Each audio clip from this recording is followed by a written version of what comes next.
Good morning everyone, कैसे हैं आप लोग। बेटे CUET 2024 की हमारी क्लासेस चल रही हैं और आज हम जो चैप्टर कर रहे थे अपना कैश फ्लो स्टेटमेंट, आज हमारी कैश फ्लो स्टेटमेंट की थर्ड क्लास है। ठीक, अगर आप में से किसी बच्चे ने अभी तक फर्स्ट सेकंड क्लास नहीं देखी है कैश फ्लो स्टेटमेंट की, तो आई रिक्वेस्ट यू कि पहले आप जाकर आराम से फर्स्ट क्लास सेकंड क्लास दोनों देख लीजिए, उसके बाद आप थर्ड क्लास पे आइएगा। ठीक, तो चलिए आज की क्लास शुरू करने से पहले मैं आपको एक छोटा सा क्विक रिवीजन करवाता हूं कि हमने क्लास सेकंड में क्या करा था, क्योंकि आज हम उसी के आगे का काम करने जा रहे हैं।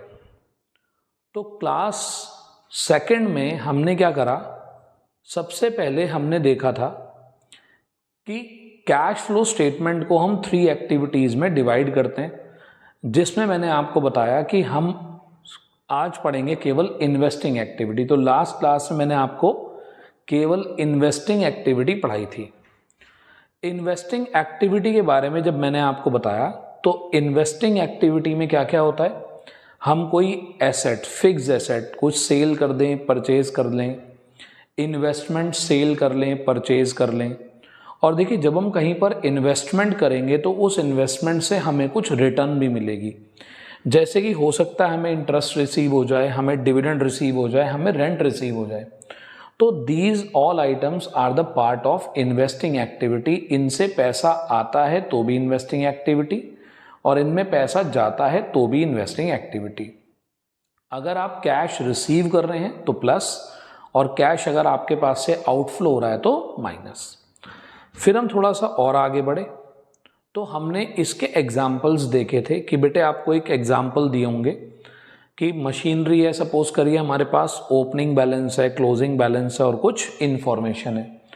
तो मैंने आपको ये बताया कि बेटे देखो, अगर हम खाली इतना देखते हैं कि लास्ट ईयर मेरे पास 4 लाख की मशीन थी, अब वो इंक्रीज होकर 6 लाख रुपीज़ की हो चुकी है, तो 2 लाख रुपीज़ से मेरी मशीन इंक्रीज हो चुकी है। अगर आप ये नीचे की कोई भी इंफॉर्मेशन ना देखें तो आपको बड़ा आसान लगेगा कि सर 4 लाख से 6 लाख हो गया, हमने 2 लाख रुपीज़ की मशीनरी जो है वो परचेज करी है। तो बड़ी सिंपल बात है, लेकिन बेटे पेपर में इतना ईजी नहीं आता कुछ भी। चाहे आप बोर्ड एग्ज़ाम की बात कर लें, चाहे आप CUET की बात कर लें, कभी भी इतना कॉमन, इतना ईजी नहीं आता। और बेटे CUET चाहे आप करंट ईयर की बात करें और अब से पहले जो 2 अटैम्प्ट हो चुके हैं उनकी बात करें, किसी में भी कैश फ्लो स्टेटमेंट का बहुत ही सिंपल क्वेश्चन नहीं पूछा गया, थोड़ा सा ट्रिकी क्वेश्चन थे यहाँ पर। ठीक, तो 4 क्वेश्चन इस चैप्टर से आए, जिसमें से आप ये मानकर चलिए 2 क्वेश्चन तो आपकी अंडरस्टैंडिंग बेस्ड थे और बेटे 2 क्वेश्चन आपकी एनालिटिकल और क्रिएटिव नॉलेज पे बेस्ड थे, यानी कि जिन्हें हम कह सकते हैं थोड़े से टिपिकल क्वेश्चंस थे। तो अब हम यहाँ पर अगर हम इसको देखें और हमें कुछ और भी इंफॉर्मेशन दे रखी हो, तो ऐसे में ये ऐसे में ये कैलकुलेट कर पाना कि कितने पैसे आए हैं, कितने पैसे गए हैं, वो बड़ा कॉम्प्लिकेटेड हो जाता है। तो उसके लिए मैंने आपको एक अकाउंट बनाना सिखाया, जिसका एक फॉर्मेट मैंने आपको बताया कि ओपनिंग बैलेंस डेबिट में आता है, क्लोजिंग बैलेंस क्रेडिट में आता है, डेप्रिसिएशन क्रेडिट में आती है, एसेट जितने में आपने सेल किए वो क्रेडिट में आता है, लॉस हुआ तो क्रेडिट में आता है, गेन होता है तो क्रेडिट में आता है, और अगर हमने कुछ परचेज करा तो वो डेबिट में आता है। तो जब आप इस फॉर्मेट को फॉलो करते हैं तो ये फॉर्मेट आपको सब चीज़ों के आंसर अपने आप दे देता है कि कितना मेरे पास से कैश का आउटफ्लो हुआ और कितना मेरे पास कैश का इनफ्लो हुआ। तो ये सारी बात, ये जो आप अपने सामने देख पा रहे हैं ये डॉक्यूमेंट, ये पिछले लेक्चर का सेव्ड डॉक्यूमेंट है। जो मैंने लास्ट आपको पढ़ाया वो मैंने अपने पास सेव कर लिया, आपको उसका आप बैकअप देने के लिए। क्लियर। आज हम थर्ड क्लास जो शुरू करने जा रहे हैं, आज हम करेंगे इन्वेस्टिंग एक्टिविटी के प्रैक्टिस क्वेश्चन, कि भाई अगर हमें एग्जाम में स्पेसिफिकली इन्वेस्टिंग एक्टिविटी पर कुछ पूछा जाता है तो उसके हम क्वेश्चंस करेंगे। ठीक है। फर्स्ट वाली क्लास में मैंने आपको दिया था इसका पूरा का पूरा रिव्यू कि कैश फ्लो स्टेटमेंट क्या होता है, और 10 MCQs वहाँ पर कराए थे। सेकेंड लेक्चर में मैंने आपको पूरी इन्वेस्टिंग एक्टिविटी एक्सप्लेन कर दी, और थर्ड आज की क्लास में मैं आपको बताने जा रहा हूँ कि हम इन्वेस्टिंग एक्टिविटी में किस टाइप के क्वेश्चंस करते हैं। ठीक है जी, तो आई होप यहाँ तक की बात आपको क्लियर होगी। चलिए जी, तो आज हम आते हैं इन्वेस्टिंग एक्टिविटी के प्रैक्टिस क्वेश्चंस पर। ठीक, इन्वेस्टिंग एक्टिविटी हम लोग आज कर रहे हैं और बिल्कुल आसान क्वेश्चन होते हैं इसके, आपको बस सही तरीका आना चाहिए करने का। ठीक, तो अगेन मैं अपनी बात को रिपीट कर रहा हूँ, इन्वेस्टिंग एक्टिविटी में क्या क्या आता है। पहला आइटम आती है fixed assets like plant, machinery, building, land. दूसरा आता है हमारा नॉन करंट इन्वेस्टमेंट, क्योंकि बेटे हमारी जो करंट इन्वेस्टमेंट है, अगर आप लोगों ने फर्स्ट लेक्चर देखा है तो हमारी जो करंट इन्वेस्टमेंट है वो तो कैश एंड कैश इक्विवेलेंट का पार्ट होती है। तो हम यहाँ पर बात कर रहे हैं नॉन करंट इन्वेस्टमेंट की। और इसी से कनेक्टेड अगला पॉइंट कि अगर हम कहीं पर इन्वेस्ट करते हैं तो उससे हमें इंटरेस्ट रिसीव हो सकता है, उससे हमें डिविडेंड भी रिसीव हो सकता है।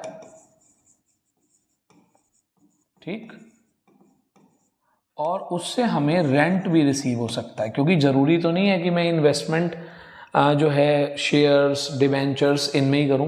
क्या पता मैंने इन्वेस्टमेंट किसी प्रॉपर्टी में की हुई है और वो प्रॉपर्टी मैंने लेट आउट की हुई है, किराए पर दे रखी है, तो हो सकता है मुझे उससे रेंट भी रिसीव हो जाए। बेसिकली इन्हीं आइटम्स के आसपास आपकी पूरी की पूरी इन्वेस्टिंग एक्टिविटी घूमती रहती है। ठीक है, चलिए जी, तो आते हैं अब इसके प्रैक्टिस क्वेश्चंस पर। देखिए, तो आज हम कर रहे हैं लेक्चर 3 में MCQ for investing activities. Clear, आपकी स्क्रीन पर आपको क्लियरली विजिबल होंगे क्वेश्चंस। ठीक, आप मेरे साथ साथ कर सकते हैं और प्रैक्टिस करने के लिए आप बाद में कभी भी इन क्लासेस को दोबारा भी देख सकते हैं। जो मैं आपको बोर्ड पे लिख के देता हूँ वो तो आप अपने पास नोट करना चाहें तो बहुत अच्छी बात है। ठीक, और अगर नोट नहीं करना चाहें तो आप इन्हीं क्लासेस को बार बार देखते रहिए। आई होप आपको सारा कंटेंट क्लियर हो जाएगा। ठीक है, चलिए आगे चलते हैं और इस लेक्चर की बात करते हैं, इस पहले क्वेश्चन की बात करते हैं। तो देखिए जी, फर्स्ट क्वेश्चन क्या कहता है, फाइन। ये जो क्वेश्चंस आपको यहाँ पर दिखाई दे रहे हैं बेटे, सबसे बढ़िया बात क्या है, मैं एक छोटी सी बात आपके साथ शेयर करूँगा। कुछ बच्चों को ऐसा लग रहा है कि हमें CUET की प्रिपरेशन क्लास 12th के बाद स्टार्ट करनी चाहिए, जब हम क्लास 12th में बोर्ड के एग्ज़ाम दे दें उसके बाद। मेरा ओपिनियन थोड़ा सा लगे, क्लास 12th के बाद आपके पास बहुत ही कम टाइम होता है, अप्रॉक्सीमेटली 40 डेज़ होते हैं। 40 डेज़ में आप अपने सारे टॉपिक रिवाइज भी कर लोगे, न्यू टॉपिक जो ऐड हुए हैं CUET में वो भी कर लोगे, जर्नल टेस्ट भी कर लोगे, इंग्लिश भी कर लोगे। बेटे मुझे नहीं लगता इतना हो पाएगा। आप पूरे साल लगे रहते हो तब जाके आपका अकाउंट, टीको, BST कहीं जाकर बोर्ड तक तैयार होता है। तो बेटे CUET का जो सिलेबस है वो तो बोर्ड से भी ज़्यादा है।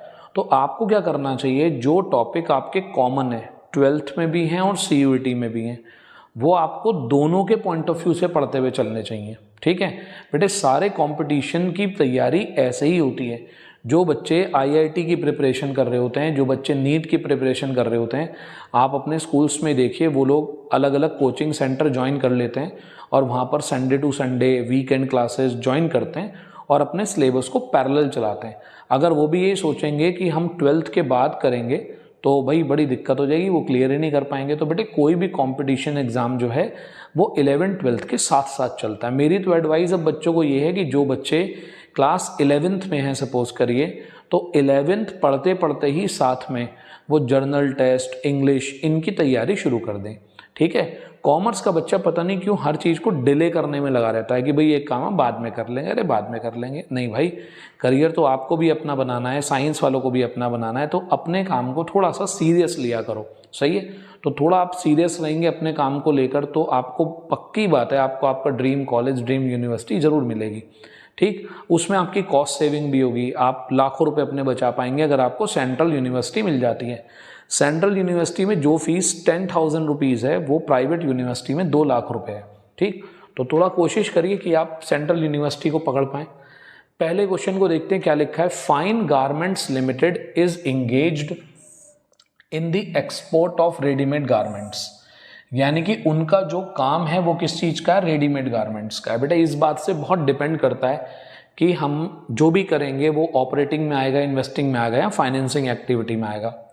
कंपनी ने परचेज किया एक machine of 10 lakh rupees for the use in packaging of such garments. Cash flow due to purchase of machinery will be cash flow from, बताइए जी कौन सी एक्टिविटी का पार्ट है? तो देखिए बिल्कुल आसान सा क्वेश्चन है, किसका पार्ट है? आप सभी को पता है कि किसका पार्ट है, इन्वेस्टिंग एक्टिविटी का पार्ट है। जब भी हम फिक्स एसेट परचेज करते हैं, सेल करते हैं, तो उससे जो भी इनफ्लो या आउटफ्लो होता है that will be a part of investing activity. और आपको पता है मशीनरी क्या है? मशीनरी एक फिक्स एसेट है, ठीक। तो machinery, land, building, furniture, everything will be a part of investing activity. I hope the first question was very easy. अगला चलते हैं, बहुत अच्छा क्वेश्चन है और बेटे ये क्वेश्चन जो है बोर्ड एग्जाम में भी काफ़ी आता है, 12th एंड CUET दोनों के लिए इंपॉर्टेंट है। गुडविल, बेटे 12th क्लास में गुडविल ने कभी आपका पीछा नहीं छोड़ा, हर जगह आपको गुडविल मिलती है और यहाँ पर भी गुडविल आ गई। क्या लिखा है? Where will you show purchase of goodwill. बेटे देखिए गुडविल भी क्या है? गुडविल भी एक फिक्स्ड एसेट ही है, गुडविल भी एक फिक्स्ड एसेट है, बस हाँ इतना है ये टेंजिबल ना होकर क्या है, ये इनटेंजिबल है, करेक्ट। और ये जो गुडविल है ये है हमारी परचेज्ड गुडविल, जो हमने गुडविल परचेज करी है। तो बेटे अगर हम गुडविल परचेज करते हैं तो गुडविल खरीदने के लिए हम अगर पैसा देते हैं तो सिंपल सी बात है, आप किसी का नेम एंड फेम खरीद रहे हैं, आप किसी का नाम खरीद रहे हैं, आप किसी का एक रनिंग बिजनेस खरीद रहे हैं और उसके लिए एक्स्ट्रा पैसे पे कर रहे हैं, तो वो भी आपकी एक एसेट की तरह है। और वो भी कौन सी एक्टिविटी में आता है? इन्वेस्टिंग एक्टिविटी में आता है, करेक्ट। बच्चों के दिमाग में काफ़ी सारे कन्फ्यूज़न होते हैं, उसकी वजह से गुडविल को बच्चे कई बार ऑपरेटिंग एक्टिविटी में लिखाते हैं, ठीक है। देखिए मेरा मानना यह है, मैं ये मानकर चल रहा हूँ, आप भी मेरी एक बात समझिएगा, ये जो क्लासेस हैं जितना भी वीक स्टूडेंट क्यों ना हो, वीक टू वीक क्यों ना हो, वो भी CUET क्रैक कर सकता है। ये दिमाग में अपने रख कर चलिए और मैं भी यही मानकर चल रहा हूँ। अगर आपके मार्क्स 40% के आसपास भी आते हैं, 40, 45, 50% भी आते हैं, तो भी डरने की कोई ज़रूरत नहीं है। बस आप कॉन्टीन्यूसली जो भी मेरी क्लासेस हैं उनको आप देखते रहें और अपने पास एक प्रॉपर वे में एक अलग नोटबुक बना लीजिए अकाउंट्स की, वहाँ पर आप CUET से रिलेटेड मैटर वहाँ पर करते रहिए और जो क्लासेस हैं उन्हें बार बार देखते रहिए। तो आपको 101% जो आपके होम एग्ज़ाम्स होंगे, जो आपके बोर्ड एग्ज़ाम होंगे, उनमें तो हेल्प मिलेगी मिलेगी, साथ ही साथ आपको CUET में भी बहुत हेल्प मिलेगी, ठीक। तो बेटे ये आ गया आपका कौन सी एक्टिविटी में? ये आपका आ गया इन्वेस्टिंग एक्टिविटी में। आई होप यहाँ तक की बात क्लियर है।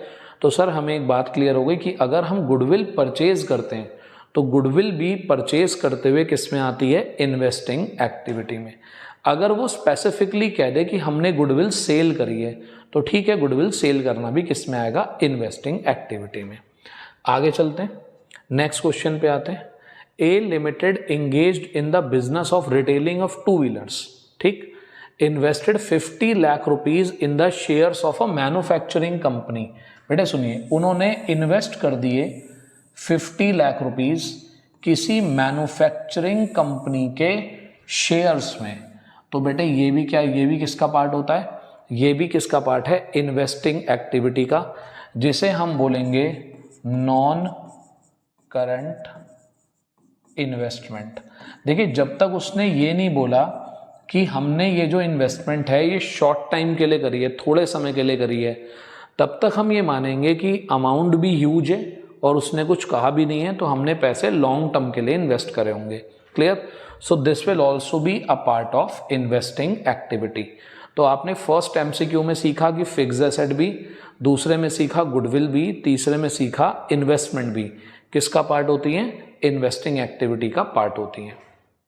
आगे चलते हैं थोड़ा सा और नेक्स्ट क्वेश्चन पे आते हैं। If a machine whose original cost was ₹40 lakh. बेटे ओरिजिनल कॉस्ट क्या होती है? ओरिजिनल कॉस्ट का मतलब होता है कि हमने जब भी कभी वो परचेज करी थी, फॉर एग्जाम्पल मैंने 10 साल पहले वो परचेज की थी और मेरे पास जो उसका बिल आया था उस बिल में लिखा था 40,000। क्लियर? तो कॉस्ट का मतलब होता है जितने पे मैंने खरीदा था। इस बात को ध्यान देते हैं इस वर्ड पे, ठीक है बेटा। तो कॉस्ट होती है जो मैंने पहले खरीदी थी।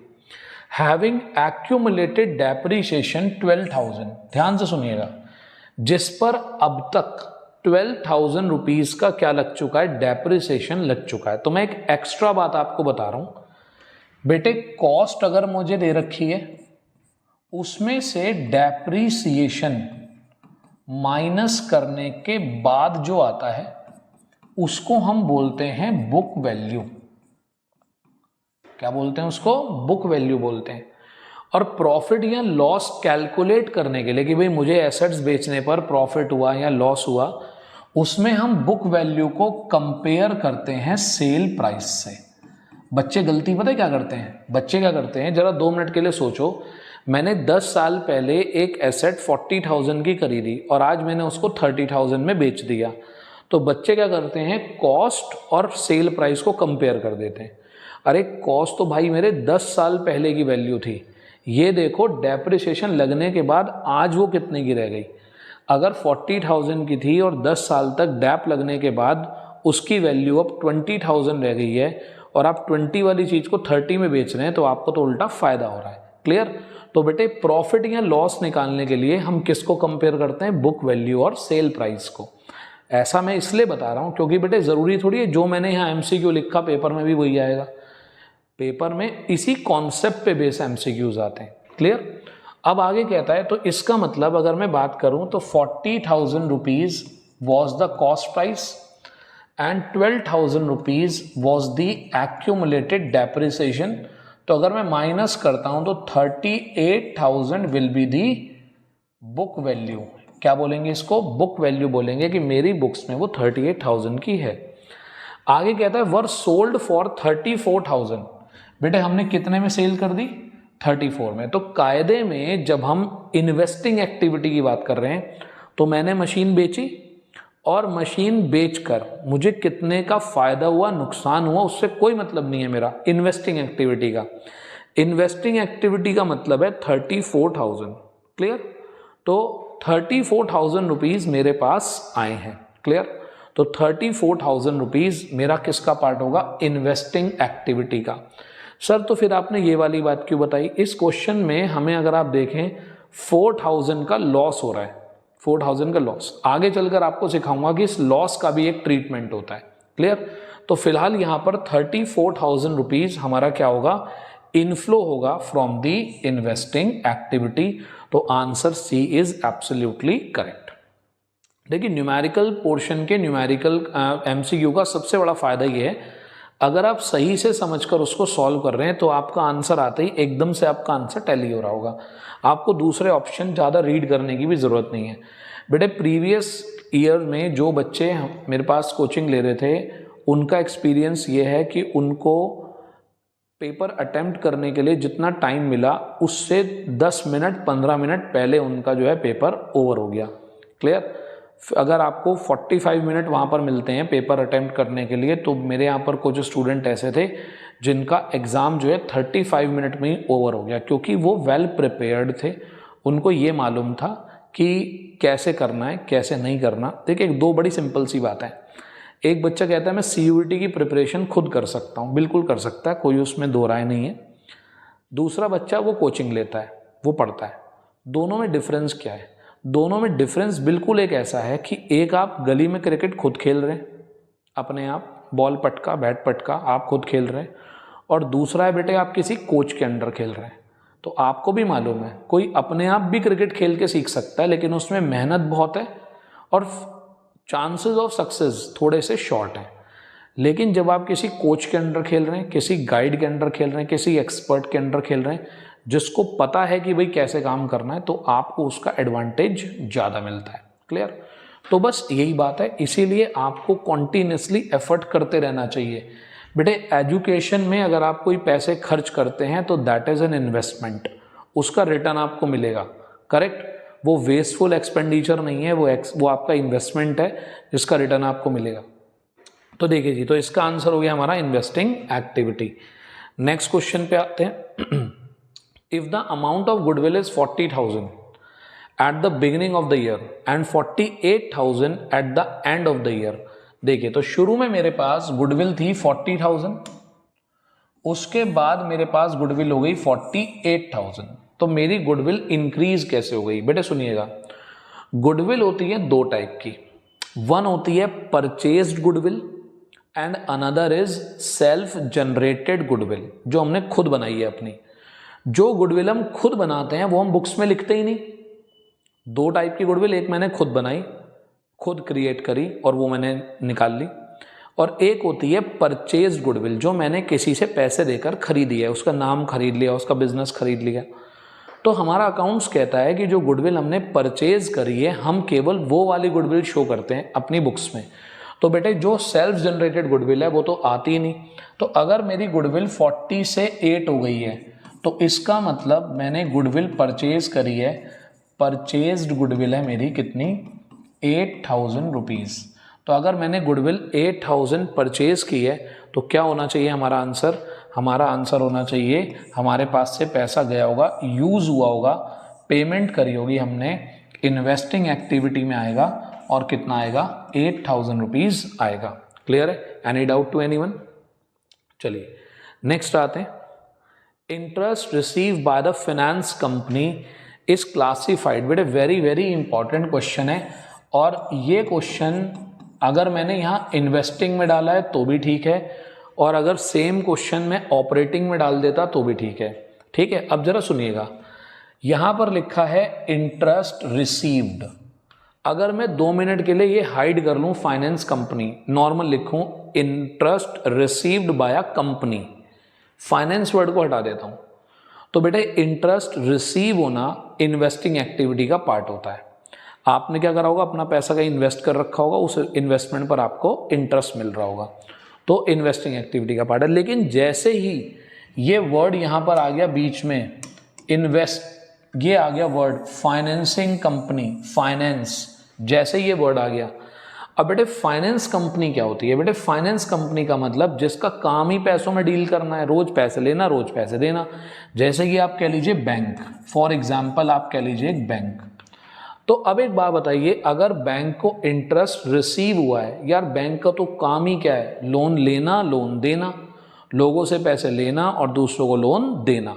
तो बैंक को तो इंटरेस्ट रोज रिसीव होता होगा, दिन में 50 बार रिसीव होता होगा, 100 बार रिसीव होता होगा, कभी किसी कस्टमर से, कभी किसी कस्टमर से। तो बेटे इंटरेस्ट रिसीव करना एक नॉर्मल कंपनी के लिए इन्वेस्टिंग का पार्ट होता है, और एक फाइनेंसिंग कंपनी के लिए किसका पार्ट होता है? ऑपरेटिंग एक्टिविटी का पार्ट होता है।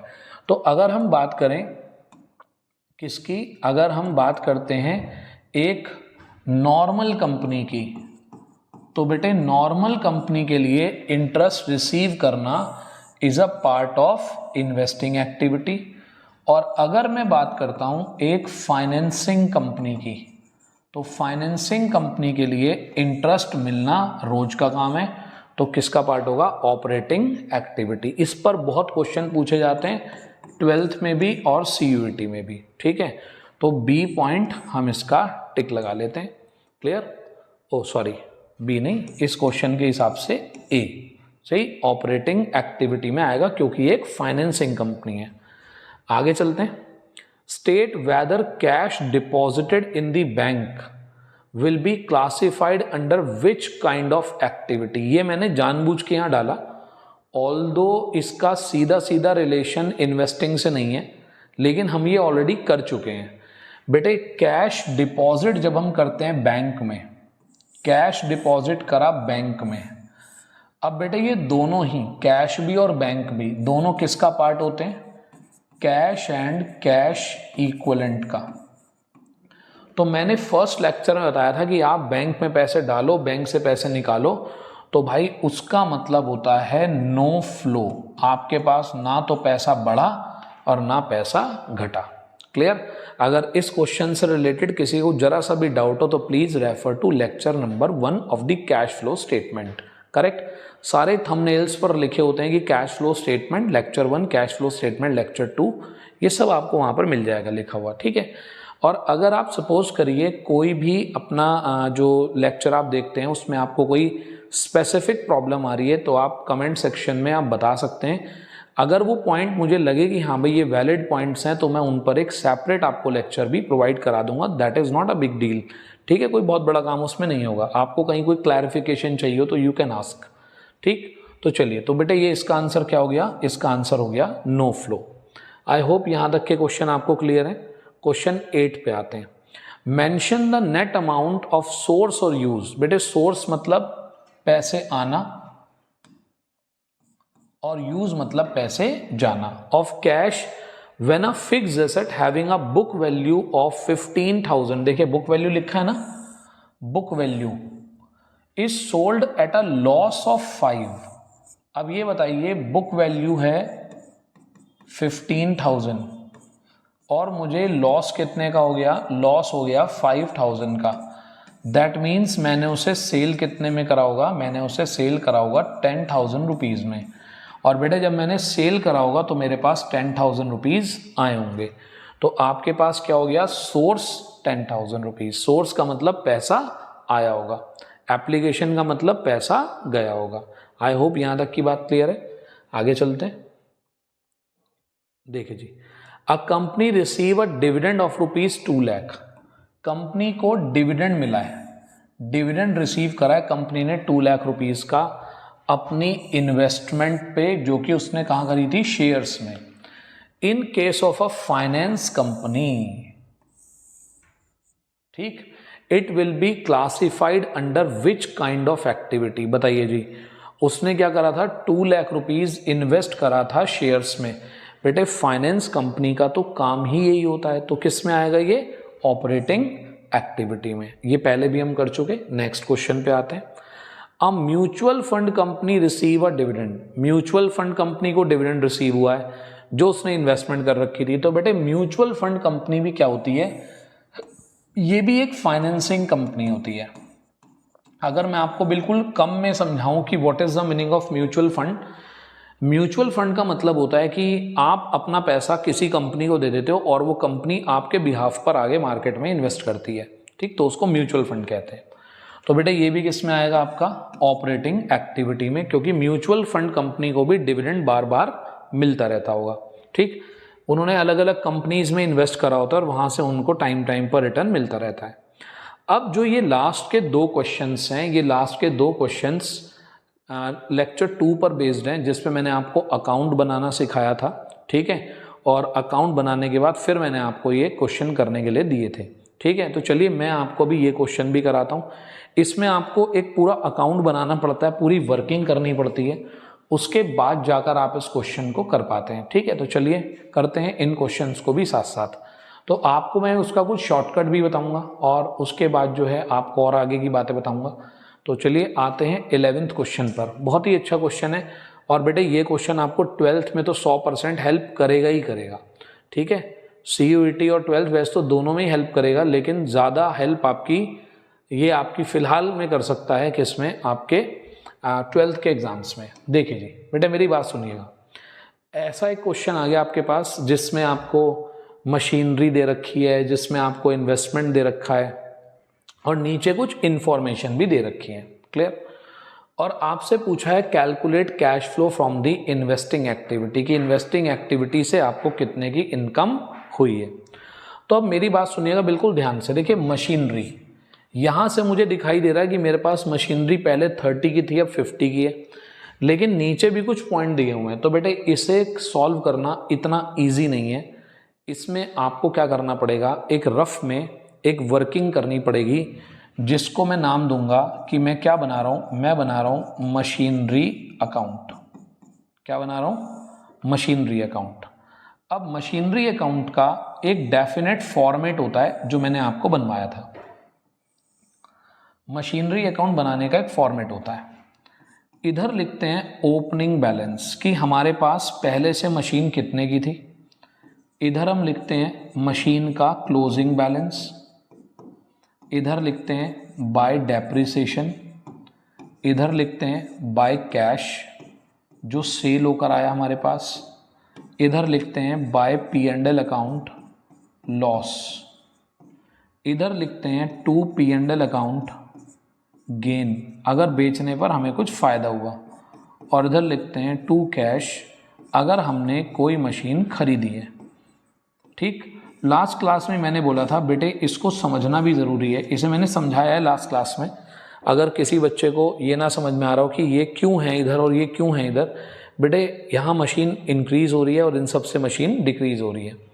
मशीनरी का ओपनिंग बैलेंस है 30,000 और मशीनरी का क्लोजिंग बैलेंस है 50,000, ये हमने लिख दिया।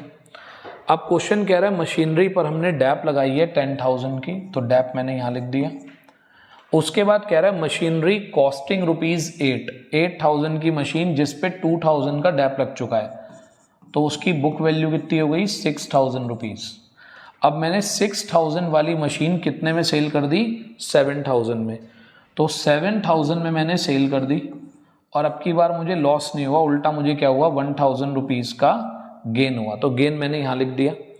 अब मैंने इस अकाउंट को क्लोज कर दिया। क्लोज करना आई होप आप सभी को आता होगा। अब इधर का जो हमारा टोटल आ रहा है ये आ रहा है 67,000। ठीक बेटे, कैलकुलेशन के लिए जो बच्चे CBSE वाले हैं वो तो प्लीज़ मैनुअल कैलकुलेशन की हैबिट रखिए, मोबाइल कैलकुलेटर कम चलाइए। ICSE वाले फिर भी कर सकते हैं, लेकिन CUET में किसी के लिए भी कैलकुलेटर अलाउ नहीं है, चाहे आप CBSE बोर्ड से हैं, चाहे आप ICSE बोर्ड से हैं, चाहे आप स्टेट बोर्ड से हैं, किसी के लिए भी कैलकुलेटर अलाउ नहीं है। तो आपको अपनी कैलकुलेशन पे थोड़ा सा भरोसा करना पड़ेगा। तो ये आ गया आपका 36 इज दी बैलेंसिंग फिगर कि आपने इतने रुपए की मशीन क्या करी है? खरीदी है। बेटे ये बात आपको यहाँ से देखकर सीधी सीधी पता नहीं लगती। तो आई होप ये बात क्लियर हो गई। तो हमने 36,000 की तो क्या करी है? मशीन खरीदी है और 7,000 रुपीज़ की मशीन मैंने बेची है। पहले तो दो बात, ठीक। अब अगर मैं बात करूं तो हम किस तरीके से निकालेंगे कि इन्वेस्टिंग एक्टिविटी में क्या क्या हुआ है, जरा देखिएगा आप ध्यान से। अभी हमने क्या करा? हमने करा, पहले हमारे पास पैसे आए सेल ऑफ मशीन को बेचकर आपके पास पैसे आए 7,000 माइनस परचेज ऑफ मशीन खरीदने में कितने पैसे गए? 36,000। क्लियर? मशीन खरीदने में कितने पैसे गए? 36,000 रुपीज़ गए आपके। उसके अलावा बेटे अभी क्वेश्चन खत्म नहीं हुआ था। देखिए इन्वेस्टमेंट भी तो इन्वेस्टिंग एक्टिविटी का पार्ट है। 20,000 रुपीज़ की इन्वेस्टमेंट आपके पास पहले थी, अब वो इन्वेस्टमेंट हो गई 50 की। आपकी इन्वेस्टमेंट इंक्रीज हो गई। कोई बच्चा ये भी कह सकता है सर क्या पता चेंज हो गई हो। नहीं बेटे, तो इन्वेस्टमेंट में जो इंक्रीज होता है वो हम रिकॉर्ड नहीं करते। 20 to 50 हो गई, तो हमने 30,000 रुपीज़ की क्या करी है? इन्वेस्टमेंट हमने खरीदी है, तो हमारे पास से पैसा गया होगा माइनस परचेज ऑफ इन्वेस्टमेंट। ठीक है जी। तो हमने परचेज कितने की करी है? 30,000 रुपीज़ की। ये भी माइनस, ये भी माइनस। उसके बाद 1,500 रुपीज़ का हमें इंटरेस्ट मिला था। ये इंटरेस्ट भी किसका पार्ट हो गया? ये इंटरेस्ट भी पार्ट हो गया इन्वेस्टिंग एक्टिविटी का। तो इंटरेस्ट ऑन इन्वेस्टमेंट, तो ये हो गया आपका 1,500 रुपीज़, ये आपको मिले होंगे। क्लियर? तो यानी कि आप ये मानिए माइनस माइनस तो हो गए कितने? 66,000 तो हो गए माइनस के, और ये हो गया 7 और 1 8,500 हो गए माइनस के। तो ये आपका ये आ गया, और ये आ गया आपका 7, और ये आ गया 57,500 इज दी आंसर। सर यहाँ तो 57,500 कहीं है ही नहीं। तो भाई नहीं है तो कोई बात नहीं, आपको टेंशन नहीं लेनी, आपको लगा देना है none of the above. Clear है? तो इससे हमें कितने का हमारा माइनस आंसर आया? हमारा आंसर आ रहा है माइनस का 57,500। जहाँ जहाँ से पैसे आए हमने ऐड कर लिए, जहाँ जहाँ पर पैसे गए हमने माइनस कर लिए, और हमारा आंसर आ गया माइनस 57,500, जो कि यहाँ ऑप्शंस में अवेलेबल नहीं था। तो हमारा आंसर आ गया none of the above. I hope यहाँ तक की बात क्लियर है। तो बेटे ये हमारा एक लॉन्ग क्वेश्चन टाइप, आप इसको लॉन्ग तो नहीं खैर, लेकिन बेटे आप जब CUET देने जाएंगे तो CUET में 5 नंबर हैं एक MCQ के। आप सोचकर देखिए कि CBSE में आप इतने बड़े बड़े क्वेश्चन करते हैं, 6 नंबर की पार्टनरशिप बनाते हैं, 6 नंबर का कैश फ्लो बनाते हैं, तब जाके आपको 6 नंबर मिलते हैं। यहाँ आपको एक MCQ करने के 5 नंबर मिल रहे हैं। तो इतना क्वेश्चन तो वो पूछ सकते हैं आपसे। क्लियर? तो इतना क्वेश्चन तो आपसे पूछा जा सकता है। तो प्लीज़ आप ऐसे क्वेश्चंस की ज़रूर प्रैक्टिस करिए। ये आपको 12th में भी मिल जाएंगे, ये आपको जो है CUET के किसी भी मटेरियल मिल जाएंगे। तो बस कॉन्सेप्ट आपको समझ में आना चाहिए, क्वेश्चन तो अब कैसा भी हो कोई फ़र्क नहीं पड़ता। क्लियर है यहाँ तक की बात? चलिए, तो आज की क्लास में इतना ही रखते हैं। टाइम टाइम पर आप क्लासेस लेते रहिए और अपनी नॉलेज को थोड़ा थोड़ा बढ़ाते रहिए। जो बच्चे चैनल पर न्यू हैं, जिन्होंने चैनल अभी तक सब्सक्राइब नहीं करा है, वो प्लीज़ चैनल को सब्सक्राइब कीजिए ताकि जो है आपके पास रेगुलर अपडेट्स मिलती रहें और आपकी CUET प्लस 12th की तैयारी साथ साथ हो। कुछ तो आपको बेनिफिट मिलता रहे, क्योंकि बेटे बेसिकली क्या होता है, जब आप 12th क्लास में कहीं भी कोचिंग पढ़ रहे होते हैं, कहीं भी स्कूल में पढ़ रहे होते हैं, तो वहाँ पर एक सबसे बड़ी लिमिटेशन होती है, आपको डिस्क्रिप्टिव क्वेश्चन तो बहुत कराए जाते हैं, आपको 6 मार्क के लॉन्ग क्वेश्चन, 4 मार्क के लॉन्ग क्वेश्चन खूब कराए जाते हैं, लेकिन MCQ क्वेश्चन आपको नहीं कराए जाते। आप खुद सोचकर देख लीजिए, आप जिस भी स्कूल में पढ़ रहे हैं, जिस भी कोचिंग में पढ़ रहे हैं, वहाँ पर आपको MCQ क्वेश्चन बहुत ही कम कराते होंगे, क्योंकि उसे कराने के लिए एक प्रॉपर आपको एक सेटअप चाहिए, क्वेश्चन भी हो, आंसर भी हो। अब अगर टीचर वाइट बोर्ड से पढ़ा रहा है तो वो बार बार कैसे क्वेश्चन लिखेगा, कैसे आंसर लिखेगा, तो बड़ा मुश्किल होता है। तो इसलिए टीचर्स उसको थोड़ा अवॉइड कर देते हैं MCQ क्वेश्चन को। तो अगर आप 12th में भी हैं तो 12th वाला स्टूडेंट भी यहाँ से क्या कर सकता है, अपने MCQ की प्रैक्टिस कर सकता है। वैरायटी ऑफ MCQs में आपको कराऊंगा। और दूसरी बात इंपॉर्टेंट ये है, मैं आपको टॉपिक वाइज पढ़ा रहा हूँ। मैंने पहले आपको ओवरऑल रिव्यू दिया कैश फ्लो का, उसके क्वेश्चन कराए, फिर इन्वेस्टिंग एक्टिविटी समझाई, उसके क्वेश्चन कराए। नेक्स्ट क्लास में हम लोग क्या करने वाले हैं, नेक्स्ट क्लास में हम करने वाले हैं इसकी तीसरी एक्टिविटी, जिसका नाम है फाइनेंसिंग एक्टिविटी। फाइनेंसिंग एक्टिविटी एक ही क्लास का टॉपिक है। नेक्स्ट क्लास में फाइनेंसिंग एक्टिविटी हम पढ़ेंगे भी, उसके MCQ क्वेश्चंस भी करेंगे और वो वहाँ पर ओवर हो जाएगी। क्लियर है? उसके बाद हम आएंगे ऑपरेटिंग एक्टिविटी पे। ठीक, तो ये हमारा कॉन्सेप्ट चलेगा। तो मिलेंगे नेक्स्ट क्लास में। Thank you, have a nice day. पढ़ते रहिए, थोड़ी थोड़ी मेहनत करते रहिए।